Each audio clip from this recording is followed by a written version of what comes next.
Denim পোশাক উৎপাদনে বাংলাদেশের সক্ষমতা বাড়ছে, তবে পণ্যের মান উন্নয়ন হলেও বাংলাদেশি ডেনিমস ন্যায্য মূল্য পাচ্ছে না বলে জানিয়েছেন উদ্যোক্তারা। তারা বলছেন, এখন বাংলাদেশি ডেনিমস এর ব্র্যান্ডিং জরুরি। আর ডেনিম এক্সপোতে অংশগ্রহণকারী বিদেশিরা বলছেন, বাংলাদেশকে এখন ট্রেন্ডি ফ্যাশন পণ্য উৎপাদনে মনোযোগ দেওয়া উচিত। জাহিদুল ইসলামের প্রতিবেদন। রাজধানীর একটি কনভেনশন সেন্টারে চলছে দুদিনের ডেনিম এক্সপো। এখানে আছে স্বাগতিক বাংলাদেশ সহ 15 দেশের বিভিন্ন প্রতিষ্ঠানের 55 স্টল। এক্সপোতে প্রদর্শিত হচ্ছে হাল ফ্যাশনের বিভিন্ন ডেনিম পণ্য। দেশি এবং বিদেশি সব স্টলে যাচ্ছেন ক্রেতা প্রতিনিধিরা। উদ্যোক্তারা বলছেন, বিশ্বমানের হওয়া সত্ত্বেও শুধু ইমেজ সংকটের কারণে বাংলাদেশি ডেনিমসের দাম কম।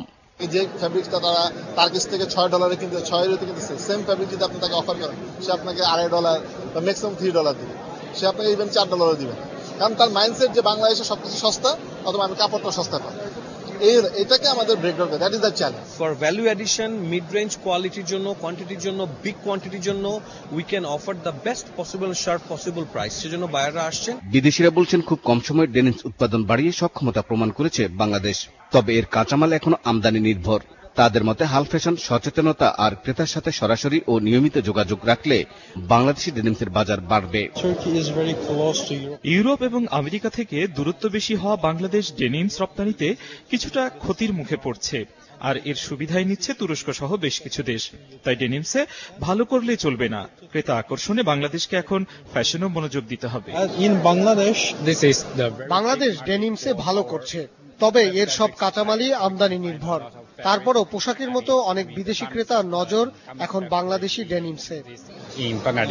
আয়োজক প্রতিষ্ঠান বলছে, এবার এক্সপোতে বিদেশিদের অংশগ্রহণ বাড়ায় প্রমাণ হচ্ছে বাংলাদেশি ডেনিমসে তাদের আস্থা বাড়ছে। আমরা আপডেট হয়ে গেছি বিধায় তো আজকে এত লোকজন এখানে এসেছে। ওরা তো নিজের পকেটের পয়সা খরচ করে এখানে এসেছে ঘুরতে না, ব্যবসা করতে। কেন? কারণ এখানে নিশ্চয়ই তাদের যে চাহিদা, সেই চাহিদার পণ্যটা তারা আমাদের এক্সিবিশনের মাধ্যমে বাংলাদেশি কোম্পানিগুলো থেকে তারা পাচ্ছে। গত অর্থ বছরে দেশে পোশাক রপ্তানি আয় ছিল $28 বিলিয়ন। এর প্রায় 1/4 এসেছে জিন্স সহ ডেনিমস থেকে। জাহিদুল ইসলাম, 71, ঢাকা। ময়মনসিংহে 10 টাকা কেজি দরের চালের কার্ড পাওয়ার পরও চাল না পাওয়ার অভিযোগ